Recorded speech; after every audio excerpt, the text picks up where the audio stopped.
problem ay opportunity. Yan ang meaning ng problem sa Bible. So, purihin ng Lord at pinakita rin ng Lord na hindi niya gusto yung ginawa ng Pride Month. Kasi kung saan mga lugar celebrate yung Pride Month, dun lumubog. Pasig, Quezon City, Marikina, no? Pampanga, meron din Bulacan. So, lahat yan dilubog. Pinakita ng Panginoon, ang ginagawa nila ay talagang kalaswaan at blasphemy sa Panginoon. Imagine nyo, tuturuan nila ang Diyos na ang nilikha ng Diyos ay balik para pagkulang pa. No?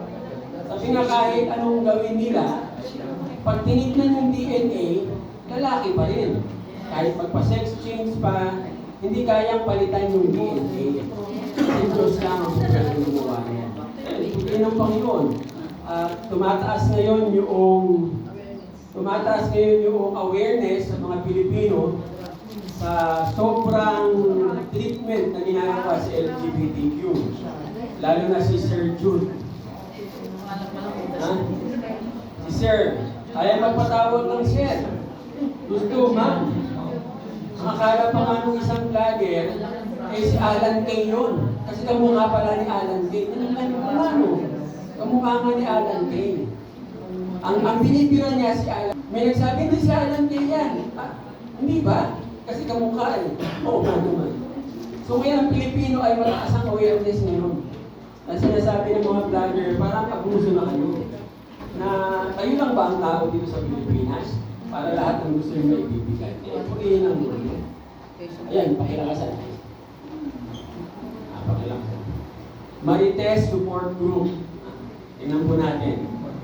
Ito po ay misplaced priority.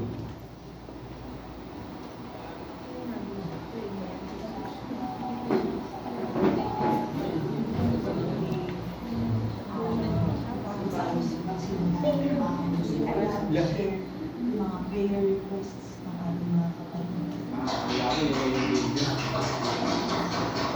Tapos may masasabi sa kabila na, kaya sabi nung mapanood ko yan, sabi ko, nangyayari ito sa church.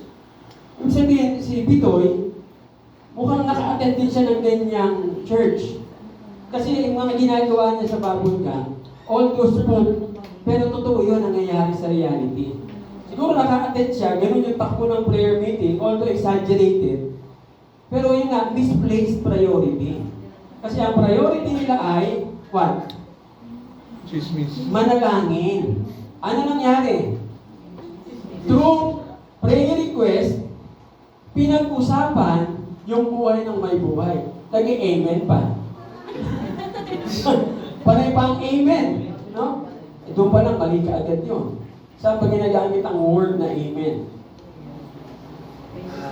Tungkol sa Panginoon and any truth about the Word of God. Ibig sabihin ng amen, yes Lord, sumasang-ayon po kami. Kaya makita natin na talagang dapat may ayos ang priority ng church. Kaya i-discuss po natin yung misplaced priority, napaka-dangerous po niyan. Nakita natin yung danger. Sa halip na prayer meeting, naging Marites Cell Group. So, chismisan na lang ng chismisan. Tandaan nyo, sa puso po ng lahat ng tao. Lahat po tayo naglulong ng simple life. Kaya nga tayong lahat, attracted tayo sa mga taong simple. Bigyan ko ng example. Yung kumanta ng Gangnam Style. No? Si Sai. PSY. No? So, bakit maraming na-attract doon sa kanta niya? Apakasimple nung kanta eh. Tapos, napakasimple nung steps. Tapos siya, bago siya sumikat, simpleng tao lang siya. Yung alam, nung sumikat na, naging komplikado yung buhay niya, wala na, hindi na siya, he was not sought after ng mga tao. Ganun po tayong lahat. Lahat po tayo naghahanap tayo ng simplified lifestyle. Ayaw natin talaga ng komplikado, kaya ayaw naman natin ng trouble eh. Di po ba? Ayaw natin makihalo sa gulo. No? Yun po yung sabi nga, yun yung fundamental attraction na meron ang lahat ng tao sa ating Panginoong Jesus. Bakit po? Siya lang po ang nag-display ng character na yan. All throughout his life. Simpleng-simple ang buhay niya. And yet, hanggang ngayon, pinag-uusapan natin si Jesus. Di po ba? Ang libro na naisulat patungkol sa Panginoong Yesus, hanggang ngayon, bestseller. Walang tumatalo dyan. Sabi nga nila noon, yung libro na, anong title noon, yung mga magic na Harry Potter. Sabi nila, uumusan daw. No, yung Bible, kasi bumenta yun eh. Pero, eventually, pagdating ng pandemic, umangat na naman ang sales ng Bible sa buong mundo. Actually, nung pandemic, para maka-order ka ng Bible, maghihintay ka ng isang buwan para makakuha ka ng isang kopya ng Biblia. E gano'ng karami ang tao sa buong mundo na kumukuha at nagbabasa ng Bible. So, kaya nga talagang makita natin na siya lang, wala nang iba ang ating Panginoong Yesus. Bakit po?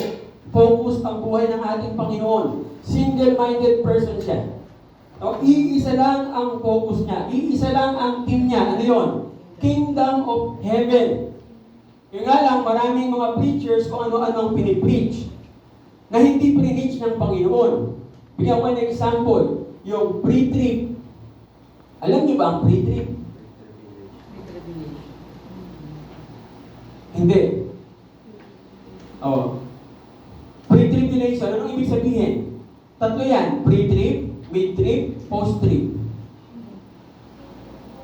Ang pre-trip, ang tawag po dito ay theory, no? Bago dumating ang tribulation, kukunin tayo ng Diyos. May mga supporting verses, pero hindi direkta. Pangalawa, mid-trip. Sa kalagitnaan ng tribulation, kukunin tayo ng Diyos.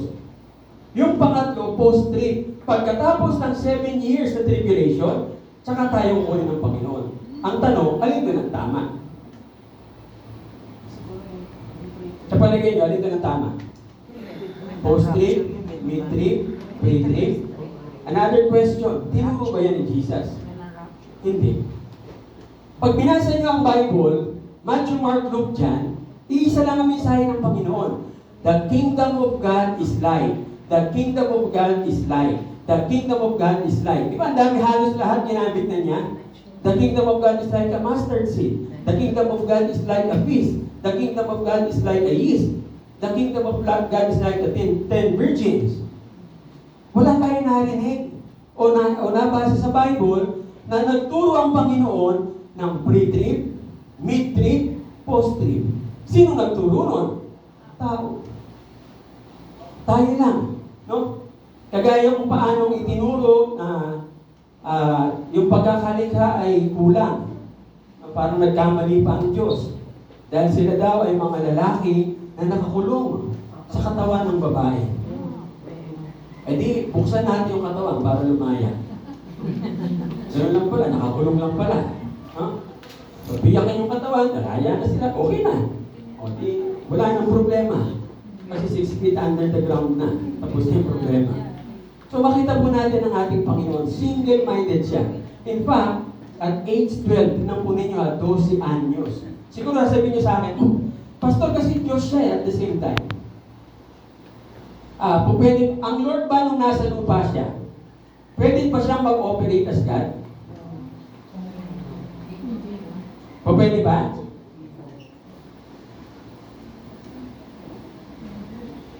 Hindi po pwede. Bakit? Okay, tandaan natin Dito nagkamali si Ed Lapis. Nung pinanaw sa yung Ecclesiastes.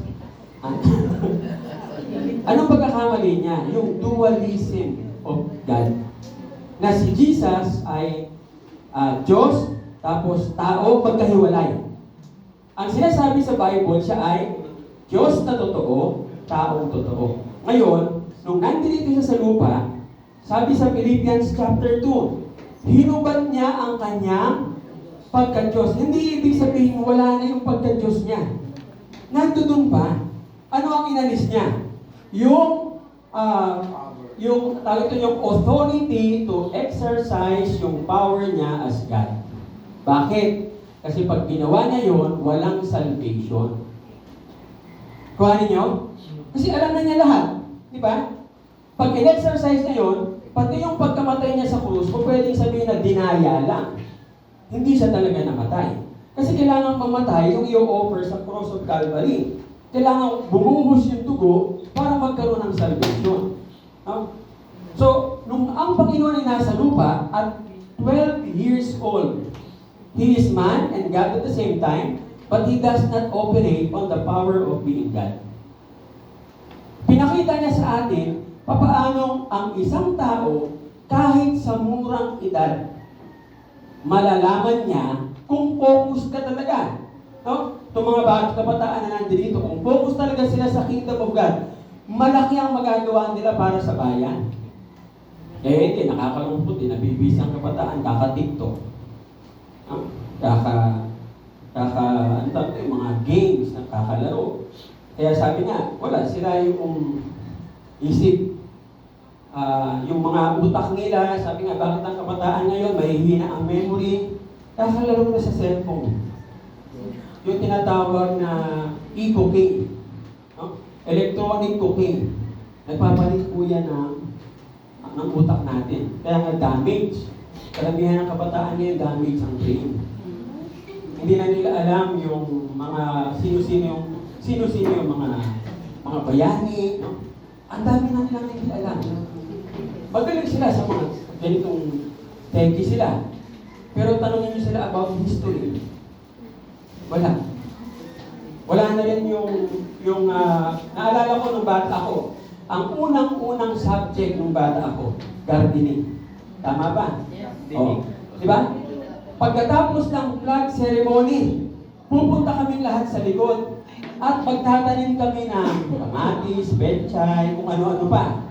Tapos yung harvest, pupunta kay ma'am, pupunta kay sir. Pag maganda ang harvest, ang maganda grades mo. Pero tingnan nyo, tayo, marunong tayong magtanim. Sila, hindi na sila marunong. Wala na yun eh. Natanggal na. No? So hindi na alam kung ano ang priority. Ang alam din ang priority, gadgets. Pag dumating ang tagbutong, makakain ba natin to? Hindi. Di po ba? Bakit mainit? Wala na nagtatanim. Andiyan pa sila bigyan. Na ultimong palayan, ginagawang subdivision. Mas napapakinabangan daw sa subdivision. Alam ba mas napapakinabangan sa subdivision o pagdahil? So dapat gagaya ng Panginoon, single-mindedly, kahit sa murang edad, alam na kung ano talaga yung priority natin. Tingnan niyo ang ating Panginoon kung gaano katindi yung kanyang kaalaman when it comes to priority. Ang edad niya, sabi dito, 12 years old.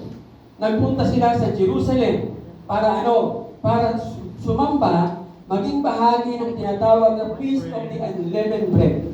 No? Ito yung panahon na yon. Pagkatapos nila, bumalik na, umuwi na, siyempre matagal na biyahe yan, lakad eh. Ang akala ng mga magulang, ano doon si Jesus? Bigyan ko kayo ng picture. Marami sila nagpunta doon, magkakamag-anak. Kaya pag-uwi, ang alam, hugos lahat yon. Ngayon, habang naglalakad sila, after one day, tsaka nilitisan ni Maria at ni Jose. Kung nandun ba si Jesus sa mga kabataan, wala. So bumalik sila ng Jerusalem. Saan nila nakita si Jesus? Nasa temple. Anong ginagawa? Sitting in the midst of the teacher, listening and asking questions. Ibig sabihin, mula age 7, yung tinatawag na age of reason, ang Panginoon, binasa na niya ang Biblia. Alam na niya kung ano yung priority niya. Bible. Kaya nung nandun siya sa temple, pati yung may mga doctorate sa Bible, nagulat sa mga tanong ng ating Panginoon. At nung nakita siya ng kanyang mga magulang, sabi sa kanya, bakit ba naman hindi ka nagsasabi na dito ka pala? Ano sagot ng ating Panginoon? Did you not know that I must be about my Father's business? Ano sinasabi sa atin ang salita ng Diyos? Kahit sa murang edad, dapat alam niyo na ang business natin is the business of the Father. And what is the business of the Father? Spread the kingdom gospel. Kasi ang gusto ng Diyos, i-colonize sa buong mundo. Even sa prayer, di ba? Ano yung prayer na tinuro ng Panginoon? Our Father, who art in heaven, holy is your name. Ang ibig sabihin ng holy, hindi nagbabago ang karakter mo. Your kingdom come, your will be done, saan? In earth. O, kita niyo na, as it is in heaven. Yun lang ang prayer na tinuro. Tapos ang tinuro sa ating prayer is what? May tinuro sa ating prayer na hindi ayon sa pattern ng prayer ni Jesus. Ano yung una? Adoration. Ano pa? Confession. Sunod? Thanksgiving. Tapos, supplication. Acts. Sa pattern na tinuro ng Panginoon, acts ba? Ano yung una? Our Father in Heaven, adoration. No? Tapos ano sumunod? Your kingdom come, supplication. Paghingi ka agad. Your will be done on earth as it is in heaven. Sumunod ulit, supplication na naman. Give us today, personal. Yung unang supplication, para sa lahat. Yung pangalawa, personal. Give us today our daily bread and forgive us our sins. Ayun, saka pa nang pumasok yung confession. Pang-ilan yung confession? Apat. Dulo na.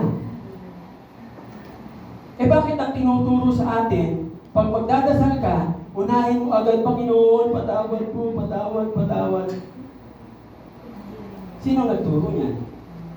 Katoliko. Ako alam niyo ang ginawa ko, ni-research ko. Sino ang nagturo, sinong theologian ang nagsulat? Alam niyo, nagulat ako? Wala. Walang umamin. Ang nakalagay sa history, anonymous. Sabi ko siguro si Satanas. Kasi minali niya yung pattern eh. Ang sinasabi sa prayer ng Our Father, ang importante sa Diyos, yung kung ano yung para sa kaharian at para sa iyo. Yung kasalanan, tsaka lang siya susunod pagkatapos i-provide ng Lord lahat ng pangangailangan. Kaya ang nangyari, umabot tayo sa punto na in history, yung tinatawag na Dark Ages, na yung mga sinasabing Christian, pinapalo yung sarili nila, ipinapapako sa krus yung sarili. Bakit? Sapagkat hindi ako karapat-dapat. Eh, wala namang karapat-dapat. Paano tayo nagiging karapat-dapat?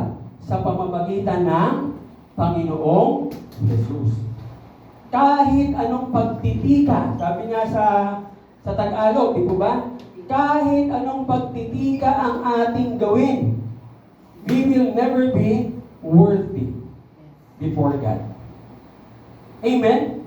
Because Jesus alone, siya lang. Kaya nga kailangan maging kagaya tayo ng ating Panginoong Jesus. Na alam kaagad natin ano yung purpose, ano yung reason bakit tayo nandito sa mundo. Ang ating Panginoon talagang singularly ang focus niya. Ang priority niya, yung kaharian ng Panginoon. Klarong-klaro sa Kanya.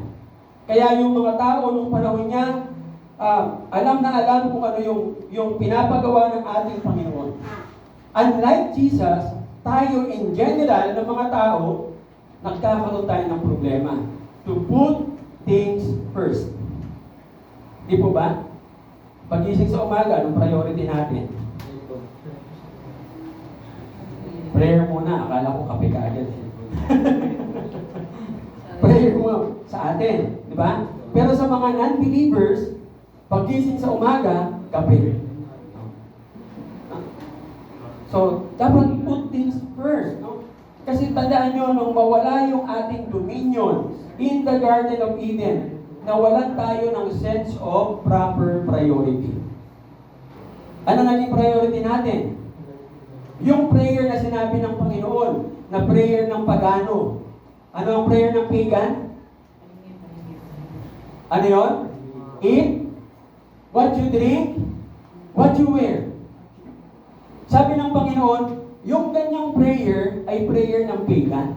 So kung ang prayer ng Panginoon, bigyan niyo po kami ng makakain, bigyan niyo po kami ng maiinom, bigyan niyo po kami ng maisusuot, mga bahay namin, Panginoon, pagano. Hindi ka pala believer. Sabi ng Panginoon, lagpasan mo yun. Hindi ganun ang prayer ng mga mananampalataya. Yun po yung problema. When we lost the Garden of Eden, yung priority natin at purpose natin nawala na po. Dalawang bagay po mga kapatid, no? Na related sa problema na yan ng priority. Una, absence of priority. Pangalawa, misplaced priority. Pareho po natin i-discuss ngayon yan. No? Yung absence of priority and misplaced priority. So, ano po ba ang absence of priority? Yan po yung nagkukos sa atin na mag-trip. Sabi nga, parang kang tinatangay ng alon. Wala ka ng focus, wala kang direction. Sabi sa James chapter 1, para kang alon ng dagat. Pupunta sa gitna, babalik na naman, hindi mo alam kung saan pupunta. At ang nakakalungkot na reality, yung mga taong walang priority, tamad. Napakatamad. Hindi alam kung anong gagawin. Ano pa? Apathetic. Walang pakialam. No? So, tam at pa. Tamad at pakialam ko. Basta ako kakain. Yun lang. No? Anong ibig sabihin nun? You do not know your purpose. Bakit ka nag-exist? Bakit ka nasa family na yan? Bakit ka nandito sa mundo? Dahil di mo alam ang purpose mo, kinakatamaran mo na mabuhay.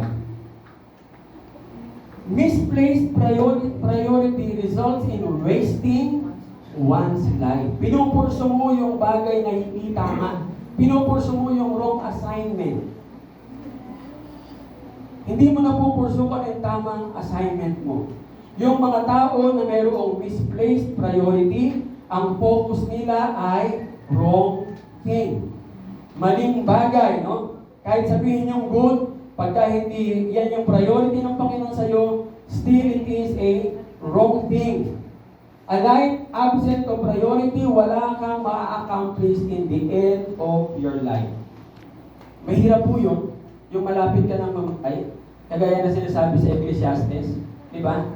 Anong reminder ng Ecclesiastes chapter 12? Alalahanin mo ang Diyos habang bata ka pa. Huwag mong hintayin na nakaupo ka na sa tumba-tumba at saka sasabihin mo, sana, sana, sana. Wala na, wala ka ng lakas. Paano pang gagamitin yan sa Panginoon? Nakaupo ka ng anak. At yun na lang upuan na alam mo. Hindi ka nung maabante. Tumba-tumba na lang. No? So yung sinasabi sa atin ng ating Panginoon, tandaan natin, either way, kahit saan, either misplaced priority or absence of priority, ang resulta po niyan ay failure. Failed life. Kung pwedeng marami kang pera, pero failure pa din. Kaya ang gagawin mo, gagawa ka ng mga paraan para lang mapasaya yung buhay mo to the point na, nakita natin sa ating bayan, wala nang kabusugan. Okay? So, tingnan po natin, ano yung tragedy ng absent of priority? Tandaan natin is more tragic than a life without purpose. Ang tanong, bakit importante ang purpose? Kasi po, ang purpose, ang source ng priorities na dinidiscuss natin kanina. Pag wala kang purpose, wala kang priority. So, defining our life's priority, napakahirap po niyan unless ma-discover natin bakit ka pinanganak dito sa mundo. Kung tatanungin ko kayo, ano ang purpose natin lahat? Tayong lahat. Meron tayong isang purpose. Nagagawin natin sa iba't ibang paraan, po pwedeng sa musika, po pwedeng sa pag-aartista, po pwedeng sa pagpapastor, po pwedeng sa negosyo, pero iisa lang ang purpose natin. To seek the kingdom of God and His righteousness, like Jesus. At ano sabi ng Panginoon? All these things shall be added unto you. So tandaan natin mga kapatid, ang purpose, ang ibig sabihin po niyan, yung original reason. Bakit tayo dinala ng Panginoon sa mundo? Bakit ka nandito? No? Yun po yung source ng ating meaning. Yan ang source ng ating significance bilang mga nilikha ng Panginoon. Kaya nga pag hindi po natin alam, if we do not know our purpose, hindi natin ma-establish yung ating priorities. Tama po ba? For example, sa kabataan, ano ang purpose ninyo para ma-establish ang priority? Kabataan, sinabi ko pa lang kanina, seek the kingdom of God. Di po ba? Can you seek the kingdom of God in your studies? Yes. Can you seek the kingdom of God in relationship? Yes. Pero pag hindi tama ang purpose mo, ang magiging priority mo, iba. Di po ba? Halimbawa, ang purpose mo dito sa mundo ay, sabihin natin, maging sikat ka lang. So, ano magiging priority mo? Paano sisikat?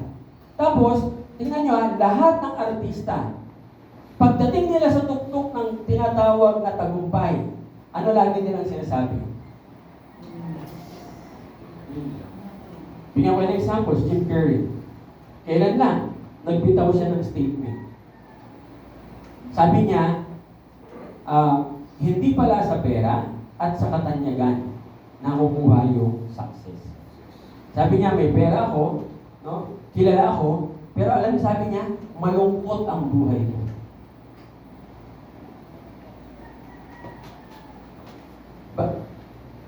Sino?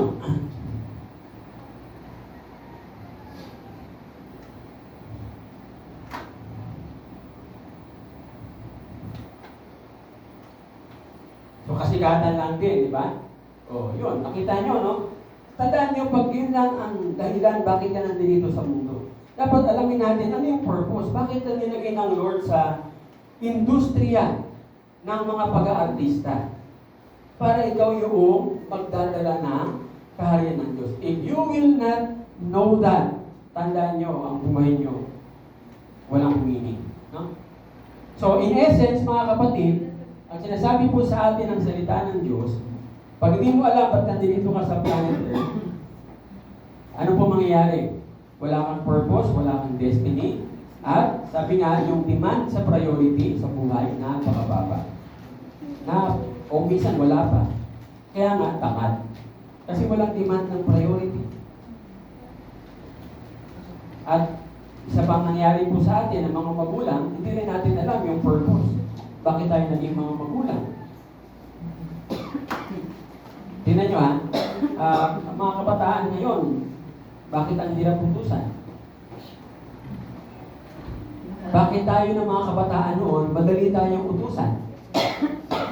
Kasi yung mga magulang natin noon, alam yung purpose ng pagiging magulang.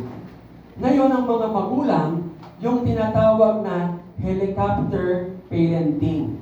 Alam niyo yung helicopter parenting? No? Di ba kung napanood niyo yung Rambo, diba, may problema, may darating na helicopter, kukunin. Di ba ganyan tayo ngayon? May problema yung anak, umiyak yung bata. Wah! Ay, anak, ito yung cellphone, no? Helicopter parenting. Para wag ka na lang umiyak. Tapos yung bata na, sabihin natin 12-13 anyos, may problema, lalapitan, anak, naku, sige, ano ba problema mo? Susolusyonan natin yan. Hindi yung kagaya natin noon, hinahayaan tayo ng magulang natin i-solve yung mga problema natin. Ako noon, sinasabihan ako ng tatay ko, baka ka ba? Ito yung joke mo. Bakit kanya? Hindi mo kaya solusyonan. So mag-iisip ka kayo, paano ba solusyon? Kaya tayo ng mga, sabi nga, ito yung naging cause kaya tayo naging mga successful sa tamang lugar. Ang nakakalungkot, itong mga kabataan ngayon, hindi natin alam paano sila magiging successful. But still, there is a chance. May pagkakataon pa, kasi inaaral nga natin eh. Di po ba? Dapat malaman nila kung ano yung purpose nila. Dapat alam nila bakit sila nandito sa mundo. Kasi nga, ang katotohanan mga kapatid, pag hindi mo alam saan ka pupunta, tandaan ninyo, lahat ng nasa palibot mo, i-demand yung energy mo, yung time mo, talent mo, attention, and focus.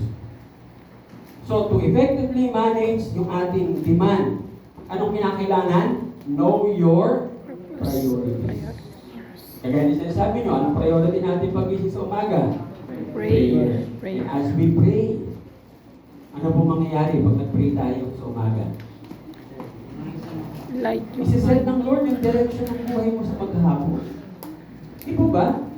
May isang philosopher na nagsabi, Christian philosopher, if you want to meet the Lord, if you want to have the Lord through the day, meet Him in the morning. Madaling araw pa lang, tatagpuin mo na ang Diyos. Alam niyo, inaaral ko yung mga inventor, lately inaaral ko sila. Ano ang sikreto nila?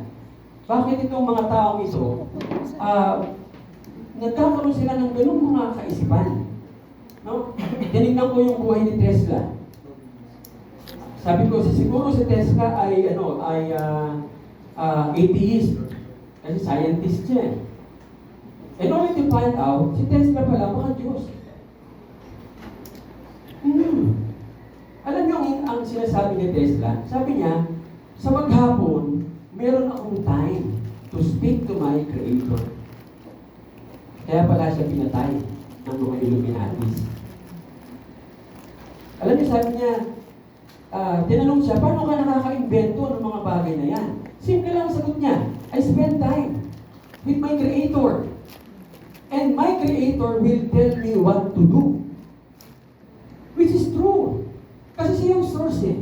May problema ka, mag-spend ka ng time sa Creator, sasabihin niya sa'yo kung anong gagawin mo. Kailan tayo nawiwindang? Pag hindi tayo nag-spend ng time sa ating Creator, may problem. Sino nung hanapin? Naku, si Bes, tatawagan ko si Bes. Bes, may problema ako. Ano sabihin ni Bes? Pakukwento-kwento ng pakukwento eh. Magulat-gulat ka na lang, yung kwento mo, napanood mo sa maalaala mo kaya. May solusyon ba? Wala. Naisama pa sa prayer meeting. Pag-pray po natin sa kapatid sapagkat may pinagdadaan. Misplaced priority mga kapatid. That's a sad reality na meron po tayong lahat ngayon. Even believers in the church, no? Kaya dapat i-manage po natin effectively by knowing our priority.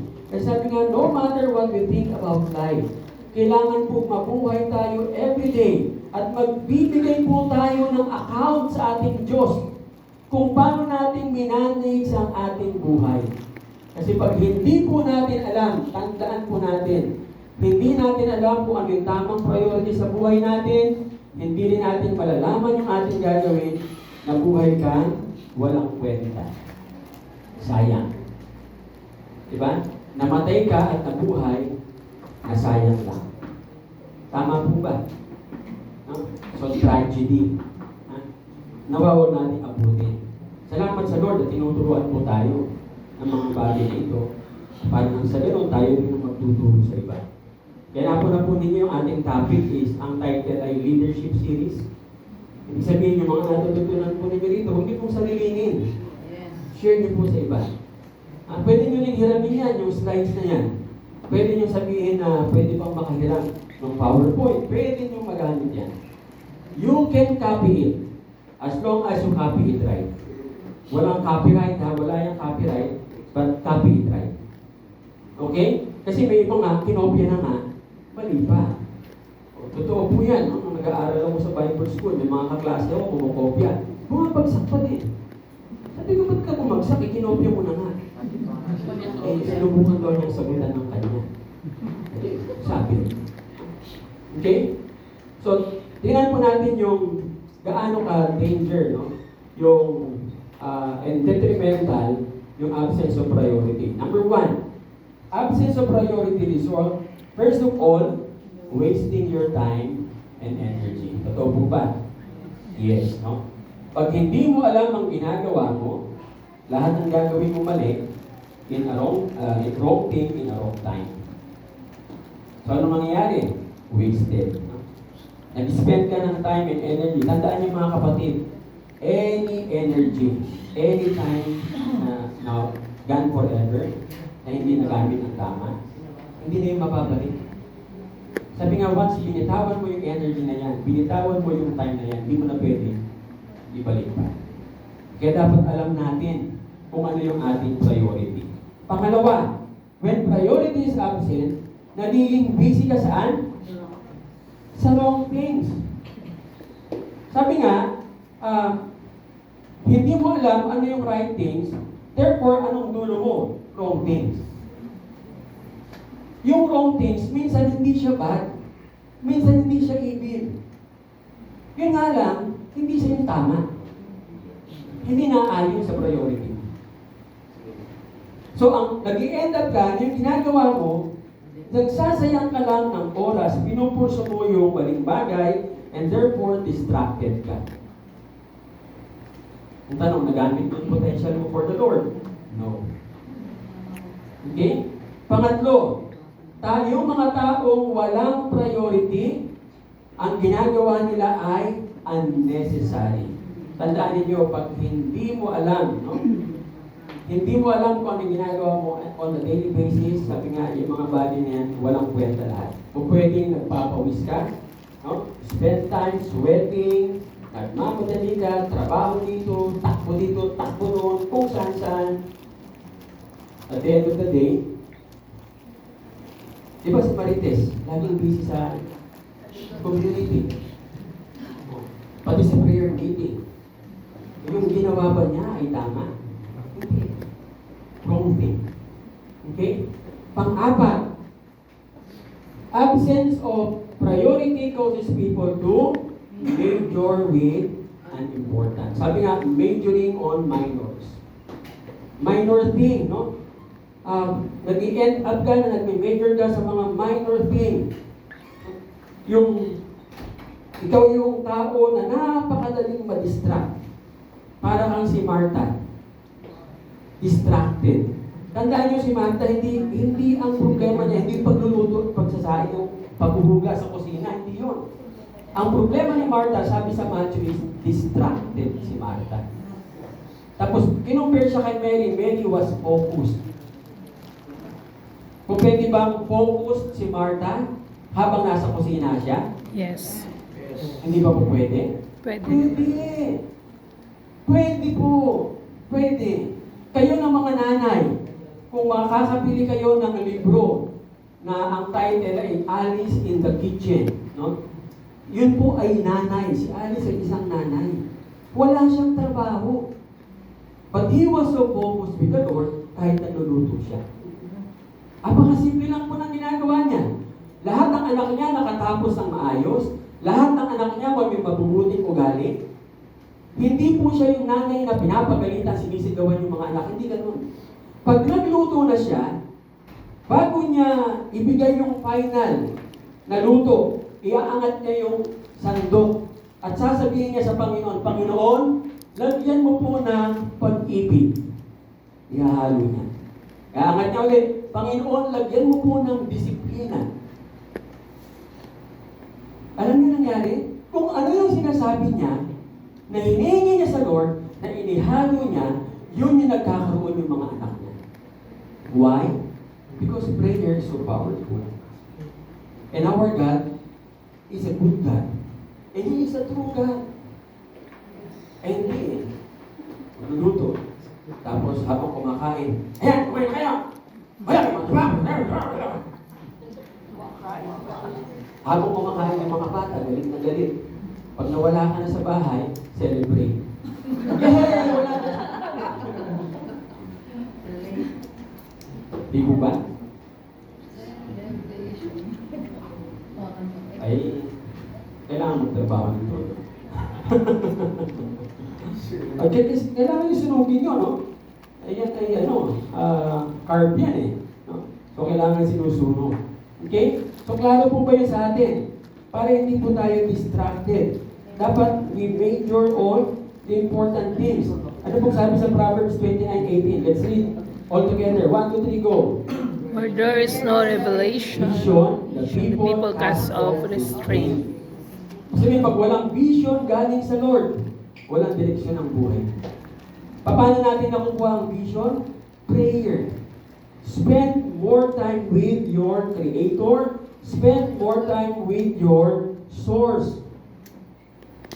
Without that, tandaan natin mga kapatid, hindi masasharpen yung ating vision para mag-focus po tayo sa most important thing. So, ang buhay natin ano lang? Fancy. Yun, parang weather lang. Ano lang yung dumating. So, walang tinatakbuhan na tama. Okay? Panglima, yung absence of priority results in preoccupation with an important. Preoccupied ka sa bagay na hindi naman importante. Lagi mo siyang iniisip. Nakikipagdebate ka pa. Nakikipag-argue ka. Ang daming mga mananampalataya, nakikipagdebate sa... Diba? Tingnan nyo may isang nagsalita sa Facebook, no? Patungkol sa Marcionism. Ang daming mga pastor ang tanong, importante ba yun? Wasted. Di mo ba? Nag-aral ka para lang labanan yung pastor, magpipreach ka sa church, ang ipinipreach mo panlaban. Anong mangyayari sa miyembro mo? Wala, ang utak nila, habang nagpipreach ka, iniisip nila yung tao yun. Hindi mo sila natuturuan ng tama. Hindi yun ang ating, ako, kaya ko gumawa ng lecture, labanan ko siya. Dahil yung tinuturo niya, apakasimple na naman, Marcionism. Paano kung lalabanan ng Marcionism? Simple lang. It's about duality of Jesus. Ganun lang. No? Pero sabi ko, hindi yan ang aking focus. Hindi ako maglalabas sa YouTube at magsasalita ako ng pagkahaba-haba patungkol doon. Why? An important preoccupation.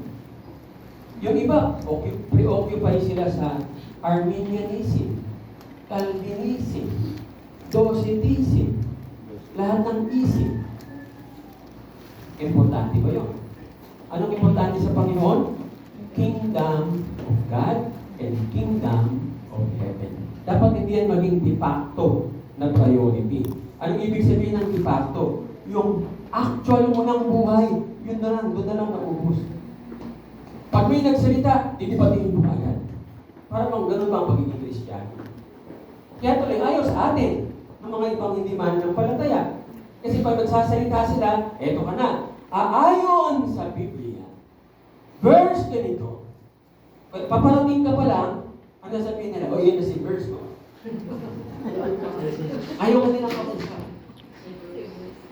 Huwag tayong mag-make sa mga bagay niya. Huwag tayong mag-preoccupy. They are not important. Amen?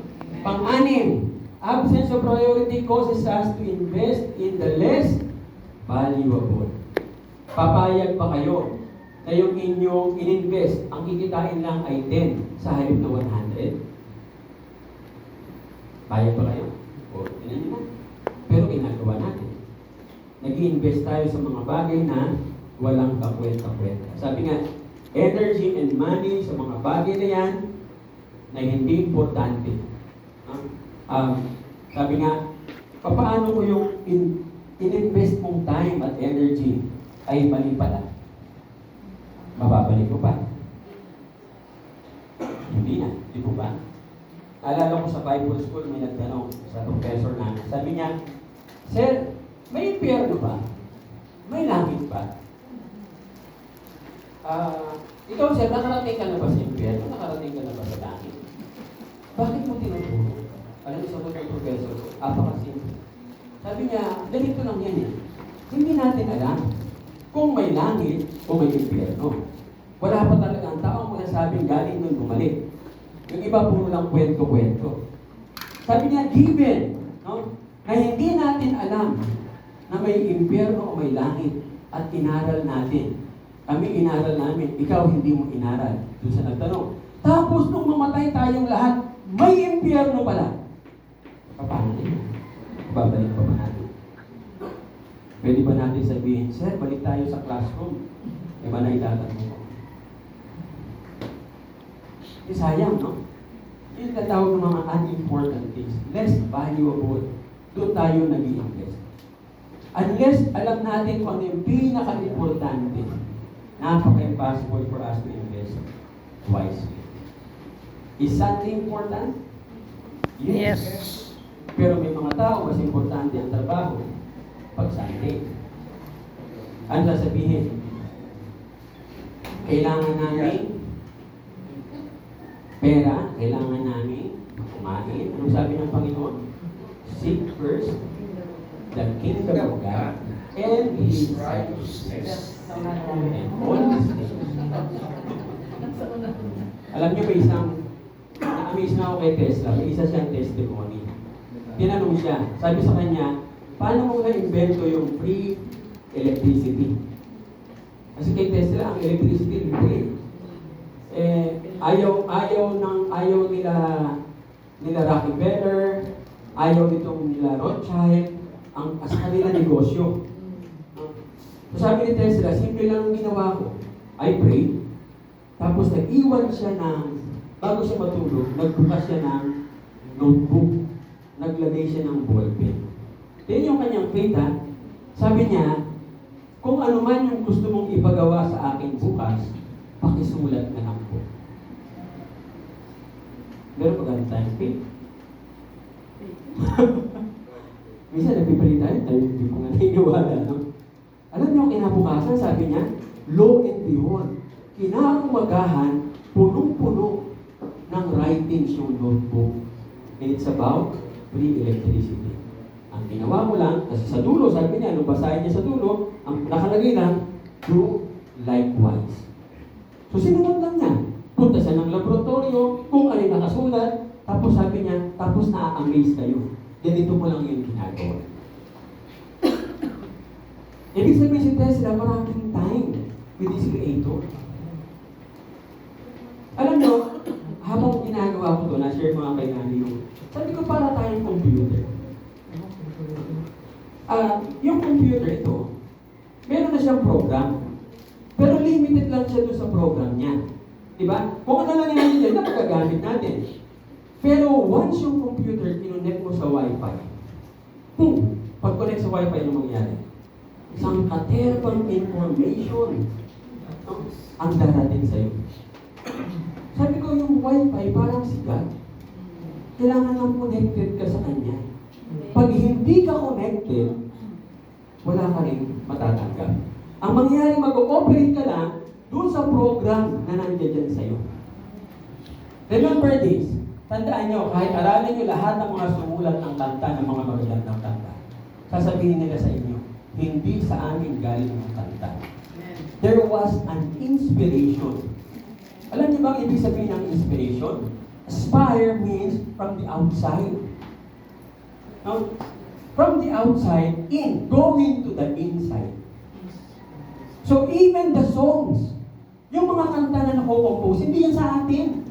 Kaya nasabi ng Panginoon sa John chapter 17, all for the glory of God.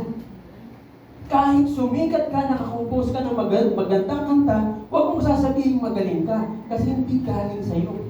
Para lang tayong computer, laptop, may program, pero limited. Para magkaroon ka ng maraming information, you have to connect to the source. And that is God. Tama ba? Yes. Maliwanag ba yung analogy? Simple analogy, mga kapatid. Nagulat din ako, how was it revealed to me? Kasi I spent more time with God. Actually, yung pagpunta ko dito, dapat hindi kami pupunta. No? Tapos, sabi ko, hindi sabihin ko na lang kay Sister Chris na busy kami. Kasi nagbaha. Oo. Yun ang gusto ko sana sabihin din, nagbaha. Kasi si Brother BJ hindi pwede. Sabi ko, hindi na sabihin ko. Tapos, nung gabi, na naghinip po ako. Friday ng gabi na naghinip ako. Ang panaginip ko ay may tumatawag sa akin na ang pasasabi lang, madam. Tumutunog yung cellphone ko, hindi ko ma-click. Kahit anong ganun ko ayaw. Tapos tatawag yung driver niya. Sabi ng driver, tinatawagan ka ni madam. May ibibigay siyang malaking blessing. Ang problema, wala ka sa Cavite. Ha? Sabi ko, ano? Wala, hindi ko naintindihan nung Friday. Saturday morning, I prayed. And then the Lord talked to me. Ang sabi ng Panginoon, ipipreach mo nga eh. What is your priority? It's about the kingdom of God. And these people need the message. So whatever happens, pagdating ng Sabado ng gabi, same dream. Thursday pala, no? Tapos Friday ng gabi, same dream. Pareho, walang pagkakaiba. Sinasagot ko yung cellphone, hindi ko masagot. At sabi ng driver, tawagan ako. Tinatawagan ka ni Madam, may ibibigay ng malaking blessing. Wala ka sa Cavite. Kaya hindi mo masagot. Tapos narinig, pagising ko, ay buti na lang, Sabado pa lang. At nung ginagawa ko ito, yung pumasok ko lahat ng mga ideas about Wi-Fi. Sabi ko, Lord, salamat. How did it happen? I was connected with the source. If I am not connected, hindi papasok, hindi akin yun eh. Sa kanya yun eh. Hindi ko pwedeng sabihin, wow, ang galing ko. Hindi naman, kung maiisip yun, kasi nung ma-realize ko yun, nasa 0.6 na ako ito, itong point na to. No? Sinusulat ko, sabi ko, oo nga, no, parang ang Wi-Fi siguro. So, ang ginawa ko, kailangan ko sabay kwento. Buti na lang, nasa tabi ko si Hani. No? Ikwento ko sa kanya. Yan naman laging ready makikinig. Ang importante kasi makwento ko. Kasi pag hindi ko sinakwento, nakakalimutan ko. Naikwento ko, ayun, kaya hindi ko siya nakakalimutan. And I realized, sabi ko, Lord, talagang, sabi nga, at the end of the day, tandaan po natin, yung result ng absence of priorities is wasted resources. So, sinong priority natin? Ang Panginoon. Seek His kingdom. Another consequence ng absence of priority is ineffective activity. Ang dami po niyan ngayon. Ang daming ginagawa. Katungin mo yung kwarto, anak, wait lang po. Busy po. Punta ka, ba't ako? Pero, ineffective activity. Wala siyang effect sa society, wala siyang effect sa family, walang kwentang mga bagay. Sabi nga, no matter how busy you are, if you are focused on the wrong thing, lahat ng activity mo will come to nothing in the end. At ikaw ay ineffective. Bakit po? Hindi mo ginawa yung dapat mong gawin.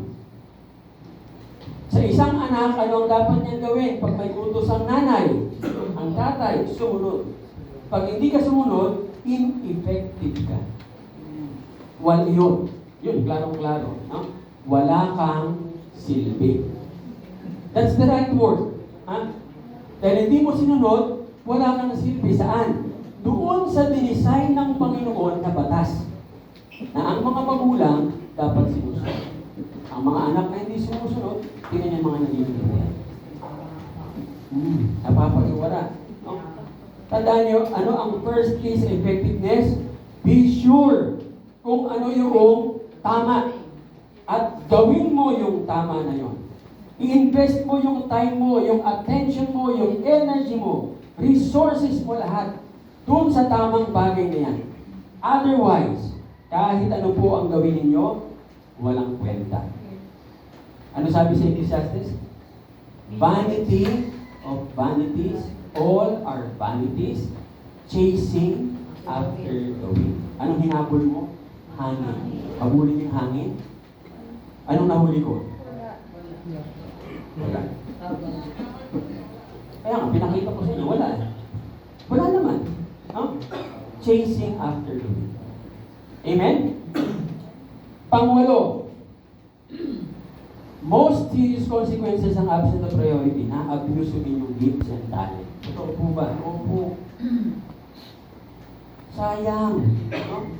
Sabi nga, nagagamit mo yung talent mo sa mga bagay na hindi mo dapat gawin. Wasted.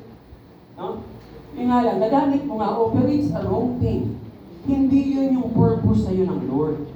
Dapat yung talent natin, magagamit natin kung ano yung purpose ng Panginoon. Ano? Opo.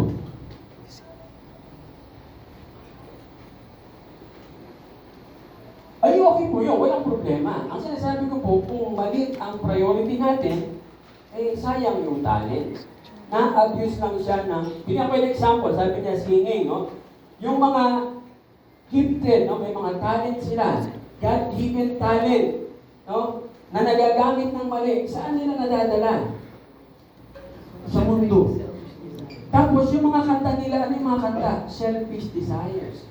Ano pa? Immoralities.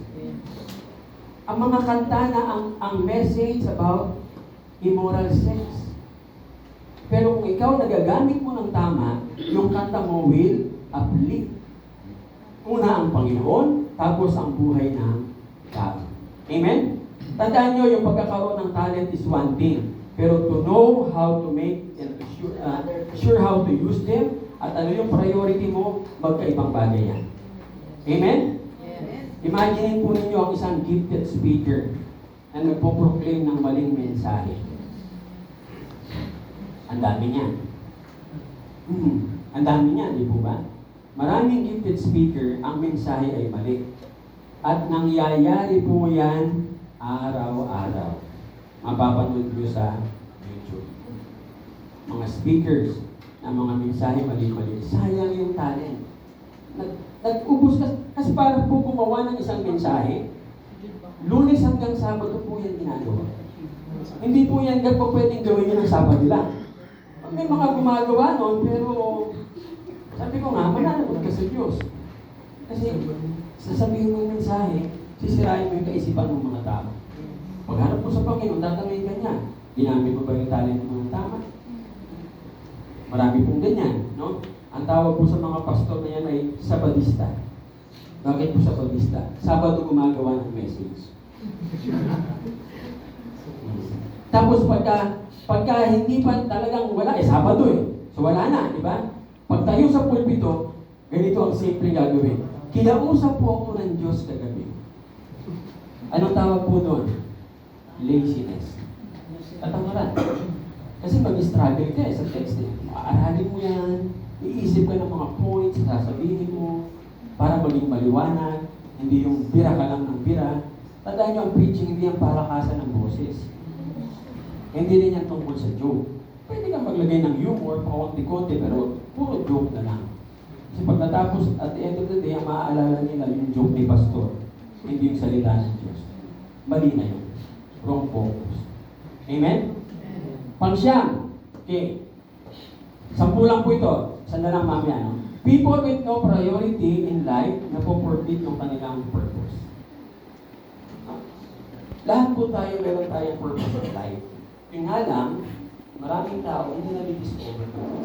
Kaya yung cemetery, payaman ng payaman ng payaman. Maraming namamatay, hindi na-accomplish yung purpose nila sa mundo. Tandaan niyo ang purpose natin, kayamanan yan. Kanino galing yan? Sa Diyos. Gift yan eh. Binigay sa atin.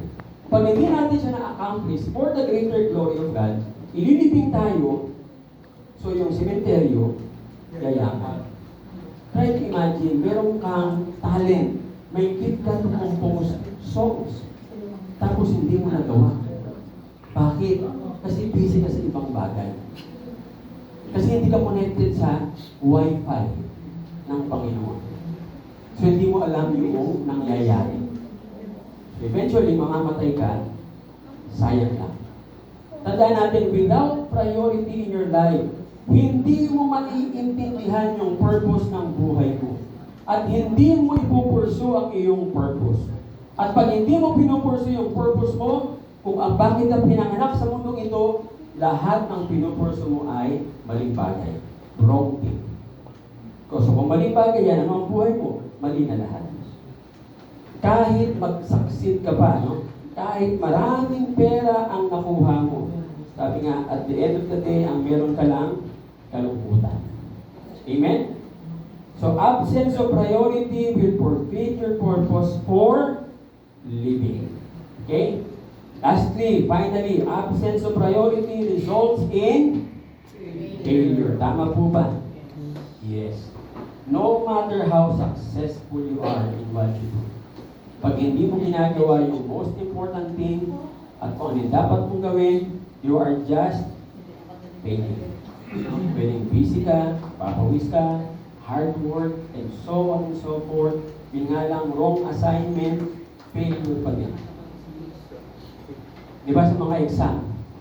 Di ba? May mga, sino mga nagkaroon ng exam na ang nakalagay, read the instructions carefully. Ganun, nakakuha ba kayo ng inyong exam?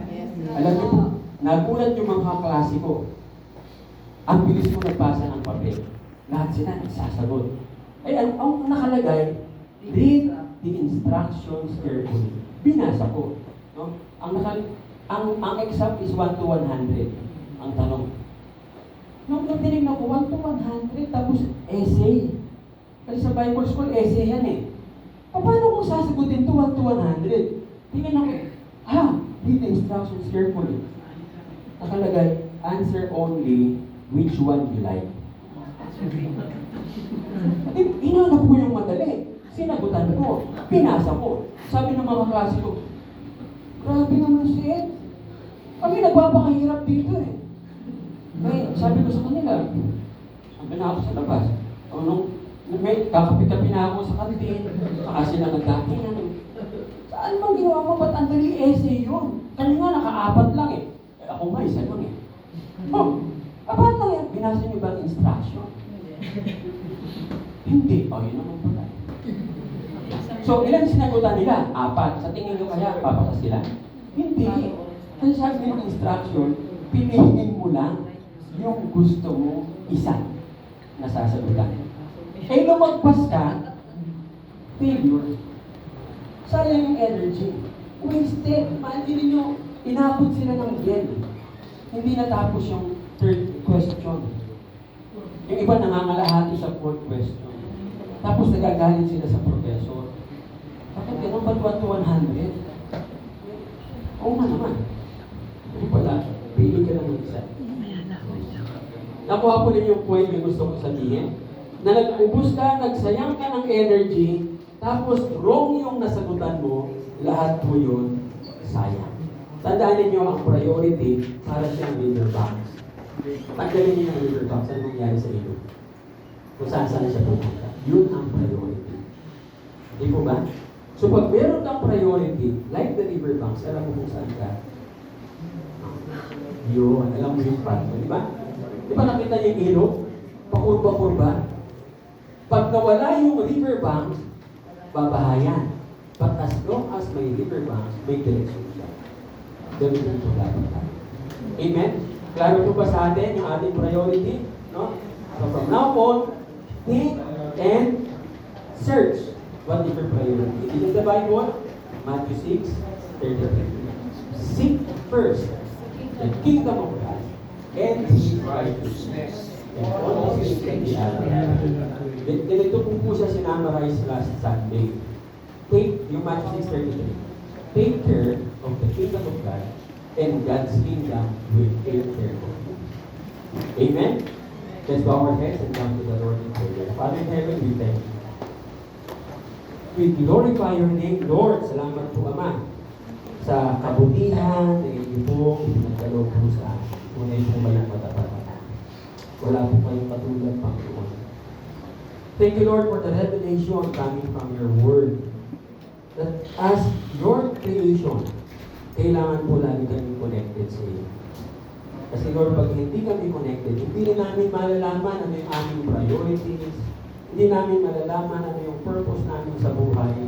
Kaya magiging para kami mga zombie na buhay dito sa mundo, naglalakad, walang purpose. Father, help us through your Holy Spirit na yung purpose na ito hindi po mawala sa aming kaisipan, sa aming puso, so that Lord, at the end of the day, ang masasabi lang po namin, salamat po Ama, pinagtiwalaan niyo po kami, and you will respond, Father, good and faithful servant. In Jesus' name we pray. Amen.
Meron tayong sa Bible, yung ito utos na ni ito yung sinabi sa akin ni Peter sa 2 Corinthians chapter 8, paano daw bigay ang Christian.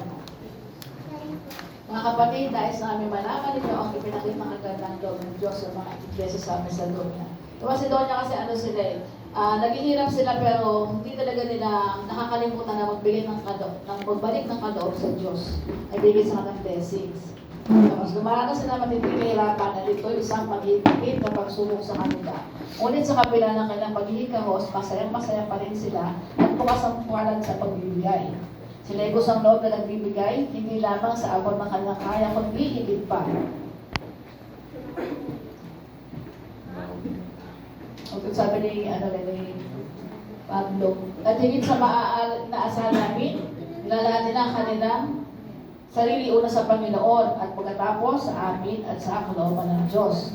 Kahit may nakausap ni Tito, si Tito isa yun sa mga naunang tao na parang nag-ano sa Macedonia, siya yung nagpasimula ng pagbibigay, magbabalik sa Panginoon kung ano yung blessing na natanggap. Yun, tapos, kaya pinakausapan namin si Tito dahil siya ang nagsimula ng gawain ito, na kayo'y tulungan niya hanggang sa malubos ang pagkakagawang gawain ito. Subalit habang kayo'y sumasagana sa pananampalataya, sa pagpapahayag, sa kaalaman, sa kasipagan, at sa inyong pag-ibig sa amin, sikapay din ninyong manguna sa pagkakawang gawa. Ibig sabihin ng pagkakawang gawa is yung blessing na pinagkakalob sa atin. Hindi na kasi katulad ng binibigyan sa church. Hindi na siya ginagamit sa church, kundi marami pa rin siyang marami siyang branches na napagagamitan. Parang gano'n. Tapos sabi niya, hindi sa inutusan ko kayo, sinasabi ko lamang sa inyo ang ginagawang pagtulong ng iba upang masubok ang katapatan ng inyong pag-ibig. So sa pagbibigay din, susubukan ko talagang mahal natin ang Panginoon. Kasi sa kanya galing lahat ng resources at saka yung sources, siya talaga yung sources natin na pinagagaling ng lahat ng ating blessing, financially, tapos yung talent, skills, nasa Panginoon lahat galing yun. Kasi kung hindi niya pinagkalob sa atin yun, punalit tayo. Kaya ito ang payo ko, kung patuloy niyo ang inyong pag-iipon ng kaloob na simulin lang ninyo noon pang 1 taon. Sa kalinang halin. Kaya ang nanguna, hindi lamang sa pagsasagawa nito, kundi maging sa pagpapanukala. At sabi pa rin niya, sapagkat kung bukal sa kalooban ng pagbibigay at tanggapin ng Diyos ang inyong nakayanan, hindi niya hinihintay na magbigay kayo ng hindi niyo kaya. Kasi di ba sa dati natin paniniwala, yung dati pang natin, nakagisna na, ang tawag nga sa pagbibigay sa Panginoon, kung babalik ko sa simbahan is abuloy. Di ba ngayon narinig natin sa abuloy sa patay? Buhay na buhay ang Panginoon, bakit tayo mag-aabuloy? Yung pinagkalog niya sa atin, 100%. Ang hinihingi lang niya ibalik sa kanya, 10%. So yung 90% na yung pinagkalog ng blessing, tayo na yung pagmamanage kung paano natin siya ang gagamitin kung sa paraan at saka paggagamitan, parang gano'n. Tapos sabi naman sa 2 Corinthians chapter 9 verse 6, tandaan ninyo, ang magtatanim ng kakaunti ay aanin ng kakaunti. At ang nagtatanim naman ng marami ay aanin ng marami. Ang bawat isa ay dapat magbigay ay sa sariling pasyan, maluwag sa loob at di napipilitan lamang, sapagkat iniibig ng Diyos ang pusang nagbibigay ng may kagalakan. Amen. Tayo po ay manalangin. Heavenly Father, maraming salamat muli sa Panginoon sa mensahe mo sa amin ngayong umaga, Father God. Nawa, Panginoon, Lord, kung sa aming puso't isip namin, Panginoon, kung saan mo namin dapat gamitin yung aming oras, Panginoon, Lord. Salamat, Lord, na nilimanangan kami about this, Father God. And Lord, ano man po yung kaloob na aming ibibigay ngayong Panginoon, Lord, ay basbasan mo po ito, Father God. Panabuin mo po ito, Panginoon, Lord, at mas marami pa pong mapagamitan, Panginoon, Lord. Salamat din po, Lord, sa buhay ni Bishop Ed, Panginoon, Lord, na patuloy po pong ginagamit, Father God. At natuturuan kami ng tamang, Panginoon, ayon sa iyong salita at pinagalaw mo sa kanya na karunungan, Father God. Lord, bless mo po yung mga giver, Panginoon, Lord, at pagbigay po ito, Panginoon, Lord, ng kagalangan sa iyo. Para nasalamat, Lord, sa umaga ito, binabalik namin sila at nakatulan ka ng Father God, sa matamis ng pangalan ng iyong anak na si Jesus, aming Panginoon, tagapagligtas at sa pag-iumpisa ng Banal na Espiritu. Amen. Amen. Father in heaven, we thank you and we glorify your name for this just concluded worship service. You alone are worthy of honor and praise. Like what we said in Psalm 150, verse 6, all of us who have breath must praise you and praise you forever. Salamat nga po aming Ama sa mensahe mo. Salamat Panginoon sa reminder na ang inyong banal na Espiritu Santo ay pamahalaan ng bawat isa para lahat ng aming narinig Panginoon ay maisabuhay po namin, maibahagi sapagkat ang mensahe pong ito ay hindi para isarilingin, kundi para ibahagi Panginoon sa aming kapwa nang mapalaganap ang inyong kaharian at i-conquer niyo po Panginoon ang buong mundo. Purihin po kayo amin. Pagpalain niyo po ang bawat isa. May the Lord bless you and keep you. May the Lord make His face to shine upon you and be gracious to you. And may the Lord lift up His countenance upon you and give you peace now and forevermore. Amen. Amen. Ang Diyos amay papurihan, Anak Espiritong Banal, ng mga taong nilalang, at ng buong kalangitan.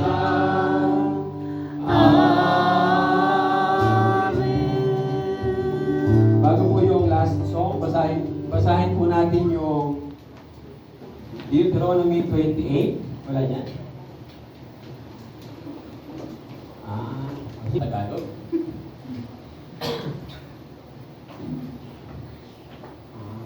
Sige, okay. Let's read 1, 2, 3, go.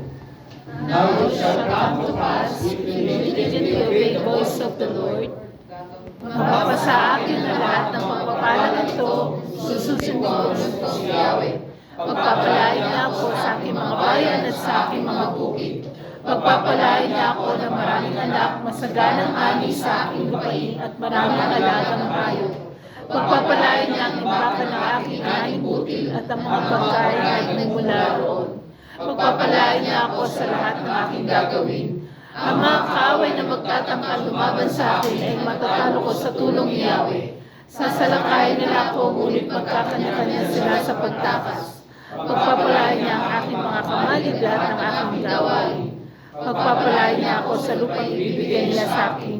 Tulad ng pangako ni Yahweh na ako gagawin ng isang bansang matatag at nakalaala sa kanya kung susundin ko siya tutuparin ng kanyang mga tuntunin. Sa ganun din ang kanadatangan sana aking ng bayan at matakot sila sa akin. Pasasalirain niya ako sa lahat ng bagay pagdating ko sa lupang ibibigay niya sa akin. Pararating niya ang aking mga anak, mga hayop, at sasasanayan ng akin ang aking bukid. Bubuksan niya ang langit upang ibuhos sa akin ang ulan sa kapanahunan. Pagpapalain niya ako sa lahat ng aking gagawin. Dahil dito hindi ako mangungutang sa iyo ang magpapautang sa ibang bansa. Gagawin niya akong Diyos o Yahweh na pinuno ng mga bansa at hindi tagasunod.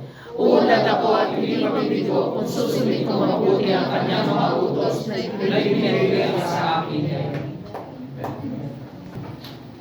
Ayan, bago po tayo maghiwa-hiwalay, sabay-sabay po muna natin awitin ang ating palabas na awitin para sa ating Panginoon.